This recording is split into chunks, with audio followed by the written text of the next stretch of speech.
سرمایہ دارانہ نظام کی خصوصیات کیا ہیں؟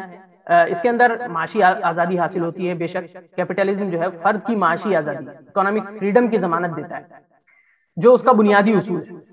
تو ہر طرح کی معاشی سرگرمی، مثال کے طور پہ صارفیت یعنی کنزمپشن، خرچ اور خرچ کرنا، اور سرمایہ کاری کے لیے جو ہے وہ فرد آزاد ہے، یعنی خرچ کرے یا پیداوار کرے یا سرمایہ کاری کرے، کچھ بھی کرے، ریاست کو اس میں مداخلت کرنے کا یا اس پر قیود لگانے کا بھی اصلاً حق حاصل نہیں ہے، اور وہ ایکسیپشنل معاملات میں، استثنائی معاملات میں وہ قیود لگاتا ہے۔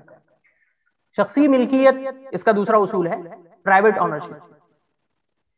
تو اس نظام کا اہم ترین اصول جو ہے وہ شخصی ملکیت ہے، اس میں فرد کو مالک ہونے اور مالکانہ تصرف کا حق حاصل ہے۔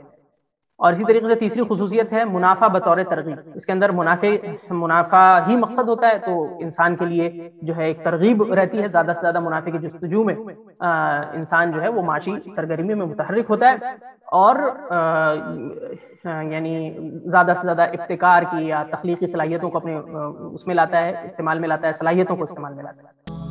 اور مزید ویڈیوز کو دیکھنے کے لیے آپ ہمارے YouTube چینل کو سبسکرائب کریں۔ فجزاکم اللہ خیرا۔